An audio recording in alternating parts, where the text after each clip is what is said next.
ఆత్మబంధులందరికీ నా యొక్క ఆత్మ ప్రణామాలు. ఇంత గొప్ప ధ్యాన జ్ఞాన మార్గాన్ని మనకు అందించిన మహాత్ములైన బ్రహ్మర్షి పితామహ పత్రిజీ దంపతులకు, నాకు జ్ఞానాన్ని అందించిన బ్రహ్మర్షి తటవర్తి వీర రాఘరగర్ దంపతులకు ఆత్మ ప్రణామాలు తెలుపుకుంటూ ఈరోజు కార్యక్రమాన్ని మనం మొదలు పెట్టుకుందాం. మాస్టర్స్,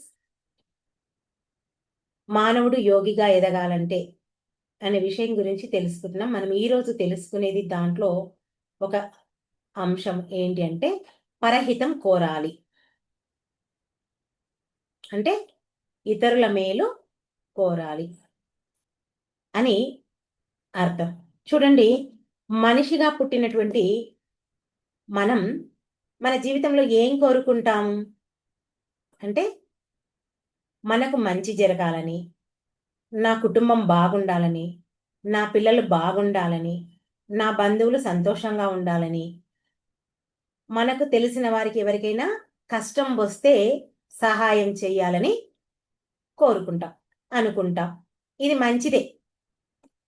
కానీ ఆధ్యాత్మికంగా మానవుడు ఎదగాలి అనుకుంటే ఇక్కడితో ఆగితే సరిపోదు. నా, మా అనే ఈ రెండింటితో ఆగిపోతే సరిపోదు. నాకు మేలు జరగాలనే ఆలోచన నుంచి మనందరికీ మేలు జరగాలి అనే ఆలోచనకు రావాలి. అక్కడి నుంచి ఇంకా ముందుకెళ్ళాలి. అక్కడితో ఆగిపోవద్దు. ఏం జరగాలి అంటే మానవులందరికీ మేలు జరగాలనే స్థాయి నుంచి సృష్టిలో ఉన్నటువంటి సమస్త జీవరాశులకు మేలు జరగాలి అనే స్థితికి మనం ఎదగాలి. అదే నిజమైనటువంటి పరహితం. అంటే ఇక్కడ చూడండి, పరహితం అంటే ఇంకొకటి. ఈ పరహితం అంటే ఎక్కడి వరకు ఆగుతాం అనేది చూడండి.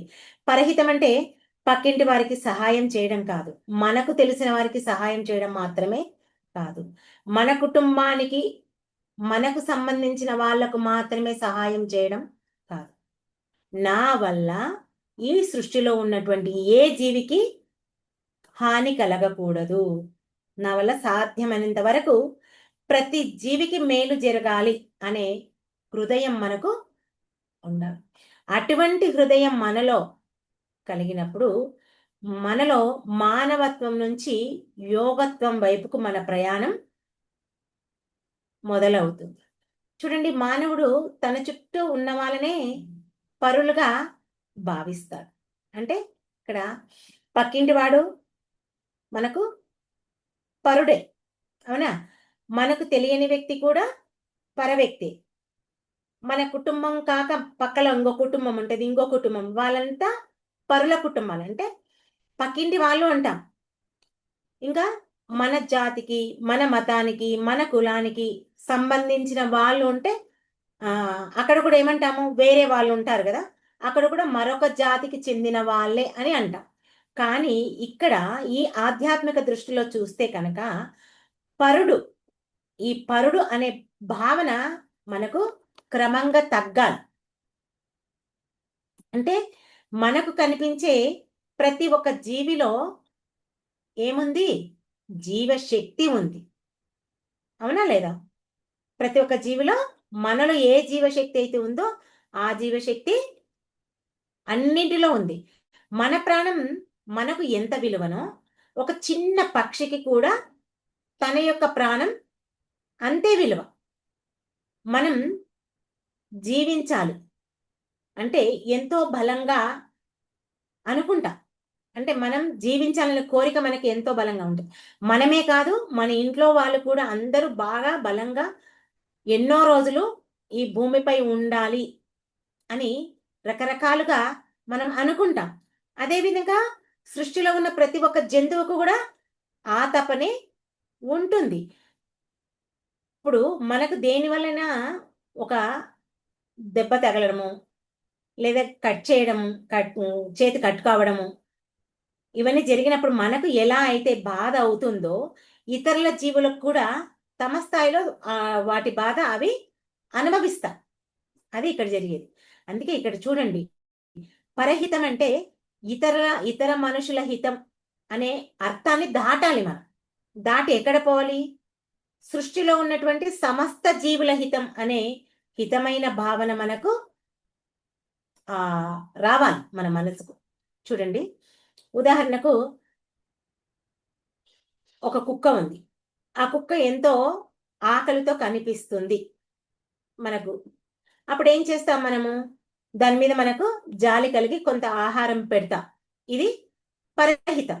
కానీ ఈ పరహితం యొక్క ఉన్నత స్థితి ఏంటంటే, మనం ఆ జీవిని కేవలం కుక్కగా కాకుండా, ఆకలితో అలమటిస్తుందని కాకుండా, ప్రాణంగా ఉన్నటువంటి ఒక జీవిగా మనం చూడగలగాలి.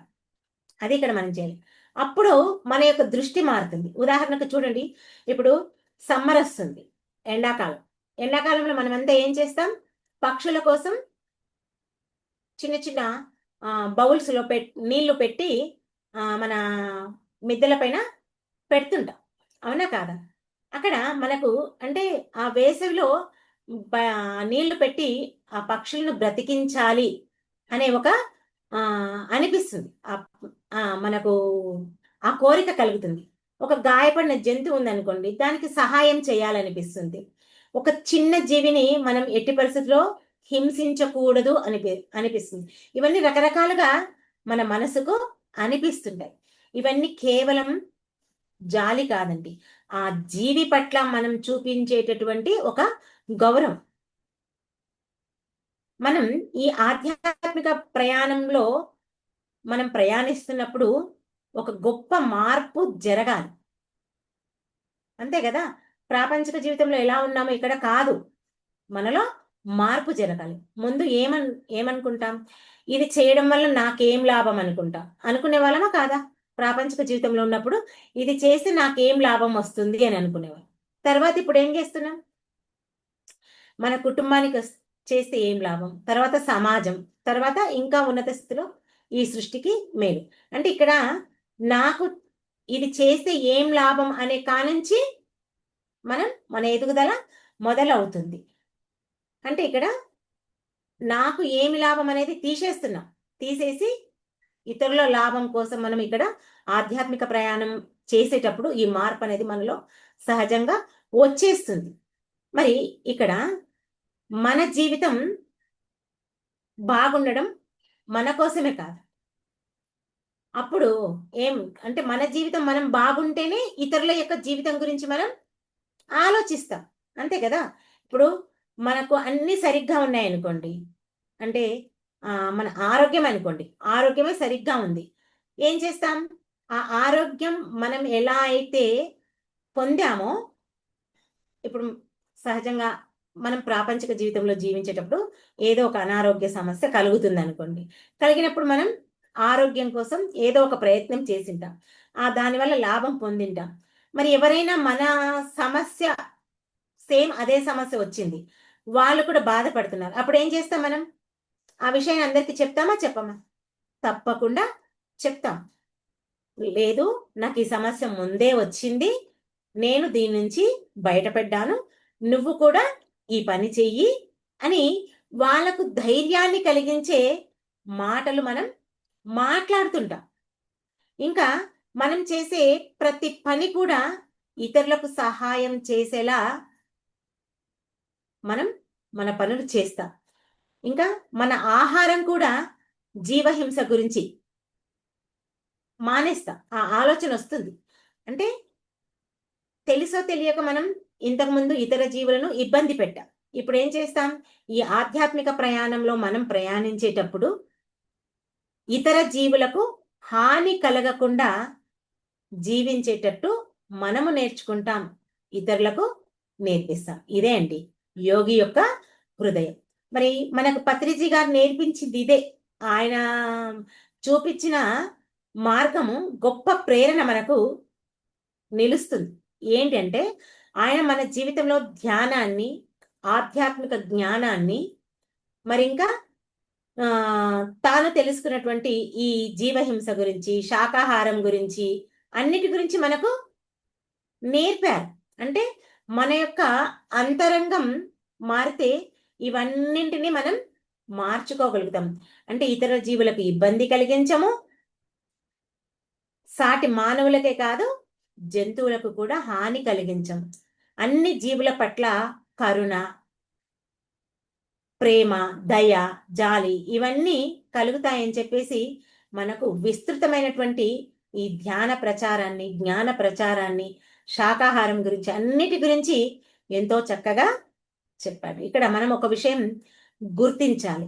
ఏంటి అంటే జ్ఞానం, మనం తెలుసుకున్న జ్ఞానం మన దగ్గర ఆగిపోతే అది సమాచారం. అంతే కదా, మనం తెలుసుకున్న జ్ఞానం మన దగ్గర ఆగిపోతే మనం తెలుసుకున్నాం, అది ఆగిపోయింది. మరి ఇతరుల జీవితాల్లో కూడా మనం మార్పు తీసుకువస్తే అది సేవ. అదే కదా మనం ఇప్పుడు చేసింది. అందుకే మనకు ఇప్పుడు ఈ ధ్యానం గురించి, శాకాహారం గురించి చక్కటి జ్ఞానం అందుకున్నాం, ఎంతో విలువ తెలిసింది. మరి జీవహింస వల్ల కలిగే బాధ కూడా మనకు అర్థమైంది. అందుకే ఇప్పుడు మనం ఏం చేస్తున్నాం, సమస్త జీవుల పట్ల ప్రేమ ఉండాలి అని మనం ఇక్కడ తెలుసుకున్నాం. బాధ్యత అంటే ఇక్కడ చూడండి, మరి తెలుసుకున్నాం సర్వజీవుల పట్ల బాధ్యత ఉండాలి, ప్రేమ ఉండాలని తెలుసుకున్నాం. ఇంతటితో మన బాధ్యత పూర్తి కాదండి. మనకు కలిగినటువంటి ఈ అవగాహన ఏదైతే ఉందో, మన హృదయంలో మేలుకున్నటువంటి ఈ జ్ఞానం ఏదైతుందో, ఇతరులకు కూడా ఆ జ్ఞానాన్ని కలిగించాలి. అదే పరహితము.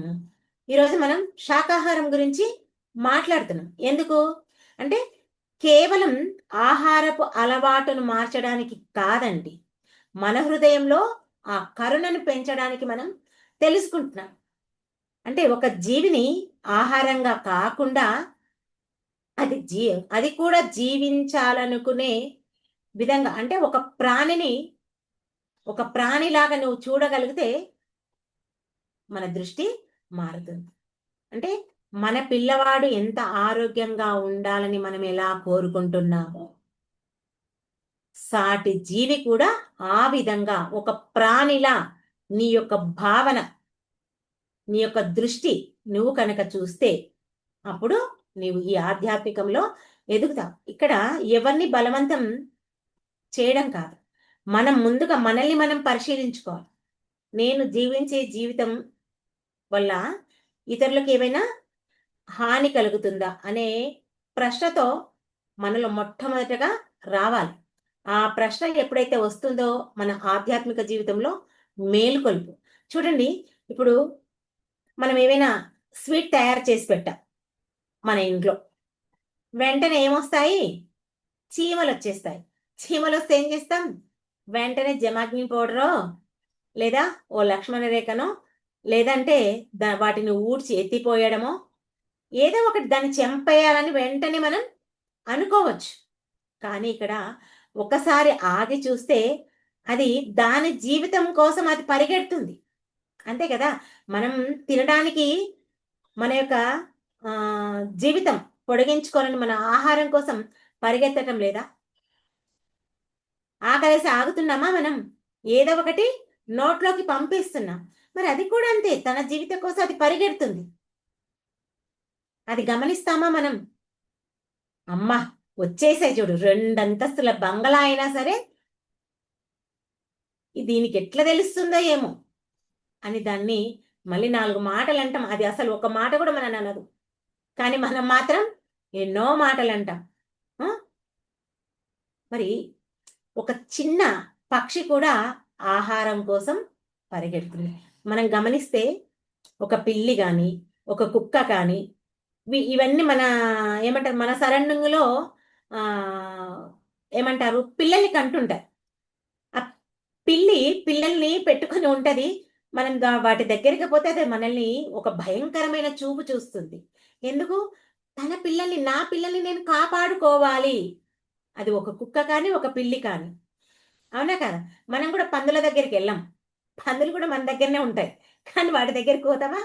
పోము. అంటే ఇలా మనం సృష్టిలో కనుక చూస్తే ఏ జీవి అయినా, ఏ జంతువైనా తన పిల్లల్ని తాను కాపాడుకోవాలని ఆ తపన ప్రతి ఒక్క జీవికి ఉంటుంది. ఇక్కడ ఒకటి మనం మనం మన హృదయం మనల్ని ప్రశ్నిస్తుంది. ఏంటంటే అంటే ప్రశ్నిస్తుంది అంటే మనకు మనం గుర్తు చేసుకోవాలి, నాకు నా జీవితం ఎంత ప్రియమో ఆ జీవికి కూడా అంతే ప్రియం కదా అనేది ఆ భావన మనకు రావాలి.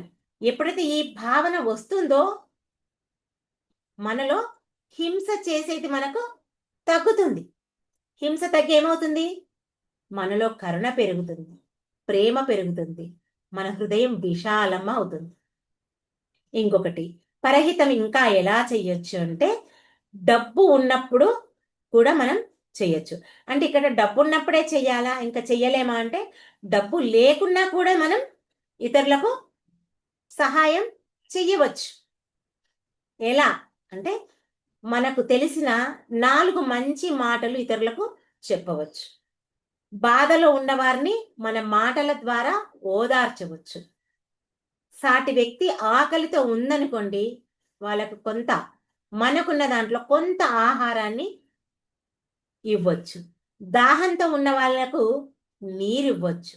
గాయపడినటువంటి, ఇప్పుడు రోడ్డు మీద వెళ్తుంటాం, ఒక వ్యక్తి యాక్సిడెంట్ అవుతుంది, అతనికి నా అనేవాళ్ళు ఎవరు లేరు. అప్పుడు ఏం చేయాలి మనము? మన దగ్గర డబ్బు లేకపోయినా అతని దగ్గర సెల్ ఉండడము, లేదా పక్క వాళ్ళను తీసుకెళ్ళడము, లేదంటే ఒక దగ్గరలో ఉన్నటువంటి హాస్పిటల్కు వాళ్ళను చేర్చడము, ఏదో ఒకటి మనకు చాతనైనంత మనం ఇతర జీవులకు సహాయం చెయ్యవచ్చు. ఇంకా ఒక చెట్టును కాపాడొచ్చు, ప్రకృతిని కాపాడొచ్చు. పరహితం అంటే కేవలం జీవులు, జంతువులు, మనుషులే కాదండి. ఎన్నో ఉన్నాయి. మనం ఈ సృష్టిలో ఉన్నటువంటి సమస్త ప్రతి ఒక్క దానికి మనం పరహితం చేయొచ్చు. మనకు తెలిసిన విషయాలను కూడా మనం ఇతరులతో పంచుకోవచ్చు. పరహితం చేయడానికి ముందు మన దగ్గర ఏమనుకున్నాం? సంపద ఉండాల్సిన అవసరం లేదు. మన హృదయం, విశాలమైనటువంటి హృదయం ఉంటే చాలు. ఆ హృదయంలో కరుణ ఉండాలి. ఉంటే మనం ఎవరికైనా మనం సహాయం చేయవచ్చు. మరి ఇక్కడ పరహితం అంటే నేను గొప్పవాడిని, నేను ఇతరులకు సహాయం చేస్తున్నాను అనే అహంకారం కూడా కాదు. అలా అయితే అది సేవ కాదండి. నువ్వు సేవ చేసినట్లు కూడా కాదు. నేనే ఇతరులకు సహాయం చేసిన అనే భావన నీలో ఎప్పుడైతే వస్తుందో అది అహంకారానికి కిందకే వస్తుంది. ఇంకా అహంకారం కంటే ఇంకో పేరు కూడా పెట్టుకోవచ్చు. మరో రూపమని కూడా చెప్పుకోవచ్చు. నిజంగా పరహితం చేసిన వాడు ఏమనుకుంటాడంటే, నాకు ఈ సహాయం చేయడానికి ఆ భగవంతుడు అవకాశం ఇచ్చిండు. ఈ అవకాశం నాకొచ్చినందుకు నా అదృష్టం. నేను కాకపోతే నా ప్లేస్‌లో ఎంతో మంది ఉన్నారు అనుకోవచ్చా? ప్రతి ఒక్కరూ ఈ విషయంలో అనుకోవచ్చు. ఎందుకంటే ఎవరికైనా సహాయం చేయొచ్చు కానీ నిజమైనటువంటి మన హృదయం ఉంది చూడండి. ఆ హృదయం పవిత్రంగా ఉంటే అప్పుడు మనలో ఇలాంటి మార్పులన్నీ వస్తాయి. అప్పుడు మనకు స్వార్థం తగ్గుతుంది. నేను నాది అనే భావం కూడా మనకు పోతుంది. ఈ భావన ఎప్పుడైతే పెరుగుతుందో మనకు ఇంకా ఆధ్యాత్మికంగా ఇంకా ఎంతో ఎత్తుకు ఎదుగుతాం. మరి అదే ఒక యోగి ఏమనుకుంటాడు? ఇవన్నీ ఏం ఆలోచించాడు? అంటే అతని హృదయం ఎలా ఉంటుందంటే, నేను మాట్లాడే మాట వల్ల ఎవరికైనా ఉపయోగం ఉందా? ఇలా ఆలోచిస్తాడు. అంటే లేకుంటే ఎవరికైనా ఉపయోగం లేకుంటే నా మాట బయటికి రావద్దు. మనం ఈ విషయం కూడా చెప్పుకుంటాం ఎన్నో సార్లు. మనకు పత్రి గారు చెప్పారు. ఏమంటారు? మన నోటి నుంచి బయటికి వచ్చిన మాట నాకైనా ఉపయోగపడాలి, లేదా ఇతరులకైనా ఉపయోగపడాలి. పత్రి గారు చెప్పారని ఎన్నో క్లాసుల్లో మనం చెప్పుకున్నాం. అదే యోగి అదే అనుకుంటాడు. నేనొక మాట మాట్లాడానంటే ఎవరికైనా ఈ మాట వల్ల ఉపయోగం ఉందా? లేదా ఎవరినైనా బాధ పెడుతుందా అని ఆలోచిస్తాడు. ఇంకా తినే ముందు కూడా ఆలోచిస్తాడంట. నేను ఈ ఆహారం తింటున్నాను. మరి ఈ ఆహారం తీసుకోవడం వల్ల నా కడుపు నిండుతుంది, బానే ఉంది. కానీ ఏ జీవికైనా, ఏ జీవి హింసలైన వల్లనైనా ఈ ఆహారం తయారయిందా? అనేది కూడా ఒక యోగి ఆలోచిస్తాడంట. ఇంకా ఏదైనా ఒక వస్తువు కొనేటప్పుడు కూడా ఆలోచిస్తాడట. ఒక వస్తువు కొనడం వల్ల దీనివల్ల ప్రకృతికి కానీ, ఇతర జీవులకు కానీ అనవసరమైనటువంటి హాని జరుగుతుందా? కొన్ని ఉంటాయి మనకు. చెప్పుకుంటా. ఈ ఏమంటారు? అంటే ప్రకృతికి నష్టం జరిగేటివి కొన్ని ఉంటాయి. అలాంటి వస్తువులు కూడా మనమెప్పుడు కొనరాదు. అవునా? ఇప్పుడు దీపావళి పండుగ వస్తది. దీపావళి పండుగ వచ్చినప్పుడు ఏం చేస్తారు? ఉదయం లేచినప్పుడు అంటే ఆ కార్తీక మాసం మొదలైనప్పటి నుంచి ఆ టపాకాయలు పేలుస్తూనే ఉంటారు కదా! ఇక్కడ పరహితం చానా ఆలోచించాలి. అంటే అది నీ సరదా కోసం నువ్వు కాలుస్తావు. కానీ ఎన్ని జంతువులకు అది విషంగా వ్యాపిస్తుంది. జంతువులకు కంటే కూడా కాల్చే మానవులకు కూడా అది విషమే. ఇలాంటివి మనం ఎన్నో ఆలోచించాలండి. అంటే మనం కనుక ఆ వస్తువును కొనకపోతే వాళ్ళు తయారు చేస్తారా? చెయ్యరు కదా! వాళ్ళు ఆ వస్తువుని తయారు చెయ్యరు. కాబట్టి ఇక్కడ మనం అనవసరమైనటువంటి యోగి, ఒక యోగి ఇది నేను కొంటే దీనివల్ల ప్రకృతికి, ఇతర జీవులకు హాని జరుగుతుందని కూడా ఆలోచిస్తాడు. తన జీవించే జీవిత విధానంలో చూస్తుంటారు కదా! ఆ జీవి అంటే యోగి జీవించే విధానంలో 10 మంది నన్ను చూసి వాళ్ళలో మార్పు రావాలి. ప్రేరణ కావాలి. నా జీవితం వాళ్ళ యొక్క జీవితానికి ప్రేరణ కావాలి అని ఒక యోగి ఆలోచిస్తారు. ఇలా ఎప్పుడైతే ఆలోచించడం మొదలైందో కేవలం మానవుడు తన జీవితం గురించి కాకుండా సమస్త జీవుల గురించి కూడా ఆలోచించడం మొదలు పెడతాడు. ఇదే అండి యోగిహితం. అంటే ఇక్కడ చూడండి పరహితం కోరాలి అనే మాటలో ఎంత లోతైన అర్థం ఉంది. మనం బాగా ఆలోచించాలి. అంటే ఇక్కడ చూడండి పరుల హితం చేయాలనేది ఒక స్థాయి. పరుల హితం కోరాలనేది ఇంకా గొప్ప స్థాయి. అవునా కాదా? ఎందుకంటే మనం ఎప్పుడు అందరికి సహాయం చేయలేమండి. ఎందుకంటే మనకున్నటువంటి శక్తి పరిమితం. అది అపరిమితం కాదు. ఎంతైనా చేయగలుగుతాం అనేది కాదు. మన శక్తి పరిమితం. మనకున్నటువంటి సమయం కూడా పరిమితమే. ఇప్పుడు చూడండి మనకున్న సమయం పరిమితం ఎందుకు అని చెప్పగలుగుతున్నానంటే నేనే ఉన్నాను. ఈ ధ్యానం అందరికీ అందించాలనే ఉద్దేశ్యంతో నేనొక హ్మ్. ధ్యాన మందిరం నిర్మించుకున్నాను కదా! మరి ఈ ధ్యాన మందిరం నిర్మించుకున్నప్పుడు ఎంతోమంది వస్తుంటారు ధ్యానానికి. కొన్ని సార్లు నేను వాళ్ళకి సమయాన్ని ఇవ్వలేకపోతా. ఎందుకు అంటే మనకు చెప్తారు పత్రిగారు. ఫస్ట్ ధ్యానమే మొదలు ముఖ్యము. తర్వాతనే మన పనులంటాడు కానీ, అది ఏ స్టేజు దాటిన వాళ్ళకు వస్తుందో నేను చెప్పలేను కానీ, ఇంకా నేను అది రీచ్ కాలేదనే చెప్పొచ్చు. అంటే ఇక్కడ పరుల హితం కోరాలనే దానికి మన సమయం పరిమితం అని చెప్పుకుంటున్నాం కదా! నిజంగానే మన సమయం పరిమితం. అన్ని సమయాల్లో మనం ఇతరులకు ఆ జ్ఞానాన్ని, ధ్యానాన్ని అందించలేం. ఎంతో దాటితేనే అంటే ఏ స్థితికి చేరితేనే మనం సమయం అనేది ఇప్పుడు పత్రిగారున్నారు. ఎంత సమయమైనా అందరికి ఇవ్వగలుగుతాడు. మనలాంటి వాళ్ళకది సాధ్యం కాదు. మనలాంటి వాళ్ళకు అనే కంటే నాకైతే ఇంకా సమయం సాధ్యపడటం లేదు. అది నేను ఇంకా రీచ్ కావాలని నేను చెప్పగలుగుతాను. ఇంకా మనకున్నటువంటి వనరులు కూడా పరిమితం. అంతే కదా! మనకున్న వనరులు కూడా పరిమితం. అన్నీ ఎప్పుడూ మనకు ఆహ్, సహకరించదు. కానీ అందరికీ మేలు జరగాలనే కోరుకునే హృదయం మాత్రం మనలో ఉండొచ్చు. ఉంటుంది కూడా. అంటే మనకు తెలియని వ్యక్తి, మనకు నచ్చని వ్యక్తి, మనకు హాని చేసిన వ్యక్తి ఎప్పుడూ సుఖంగా, సంతోషంగా, బాగుండాలని మనం కోరుకోవచ్చు. ఇవన్నీ నీకు సమయం లేకపోయినా, వనరులు లేకపోయినా, శక్తి లేకపోయినా కేవలం నీ హృదయంలో ఈ మాట నీవు కోరవచ్చు. ఏంటి? నీకు తెలియని వ్యక్తి, నచ్చని వ్యక్తి, హాని చేసిన వ్యక్తి. ఏం కోరుకోవాలి నీవు? సుఖంగా, సంతోషంగా, బాగుండాలి. అది నీ నోటి నుంచి నీ హృదయం విశాలంగా ఉంటే ఆ కోరిక నీవు కోరుకోవచ్చు. అవునా? ఇది ఎవరైనా చెయ్యగలుగుతారు. మరింకా మనుషులే కాదండి.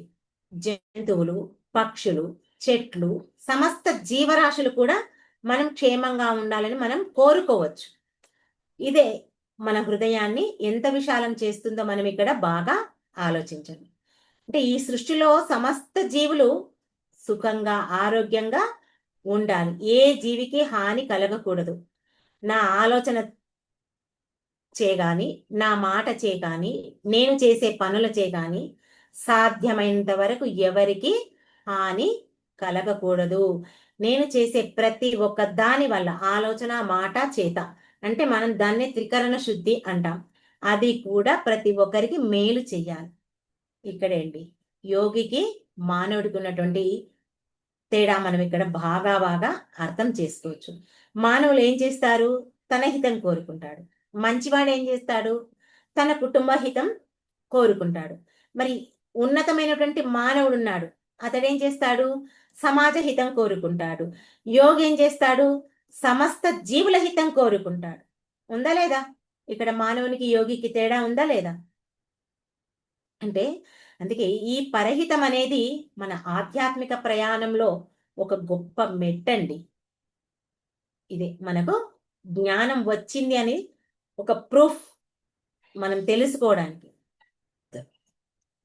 ఆ జ్ఞానంలో మనలోనే ఉండిపోయిందంటే మనం ఇంకా మన కోసమే మనం జీవిస్తున్నట్లు. ఆ జ్ఞానం మనతో కాకుండా ఇతరులకు పంచితే అది మనం పరలహితం కోసం ఉపయోగించినట్లు. అదే మనకు మన యొక్క జీవితంలో జరిగే మార్పు. అంటే మన జీవితం వల్ల ఇంకొకరి జీవితం, ఇంకొకరి హృదయంలో కరుణ పెరగాలి, పెరుగుతుంది కూడా. మరి ఆ కరుణ వల్ల ఒక జీవికి ఏం తప్పింది? హాని తప్పింది. అక్కడే మన యొక్క జ్ఞాన జీవితం అయింది. అక్కడే మరి చూడండి, మన యొక్క సాధన సేవగా మారుతుంది. మరి మనిషి యోగి వైపు అంటే యోగత్వ జీవితం వైపు అడుగు వేస్తాడు. చూడండి, మనకు మాత్రమే సుఖం కావాలని కోరుకోవడం మానవుని యొక్క సహజ గుణం. మనందరం అంతే కదా. నేను ఆరోగ్యంగా ఆనందంగా ఉండాలని కోరుకోవడం నా యొక్క సహజ గుణం. అందరి సుఖం కావాలని కోరుకోవడం మానవత్వం. అవునా కాదు?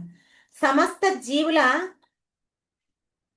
హితం అంటే మంచి కోరుకోవడం యోగత్వం. చిన్న పాయింట్స్. మానవుని యొక్క సహజం, మానవత్వం, యోగత్వం, ఈ మూడు మనం గుర్తుంచుకోవాలి. అంటే పరులహితం కంటే పక్కవాడి సహాయం చేయడం ఒక్కటే కాదు. ఈ సృష్టిలో ఉన్నటువంటి సమస్త జీవరాశులు ఏవి కూడా బాధపడకూడదు. ప్రతి జీవి తన యొక్క అనుభవం తాను పొందాలి, స్వతంత్రంగా జీవించాలి అనే భావన మనలో కలగాలి.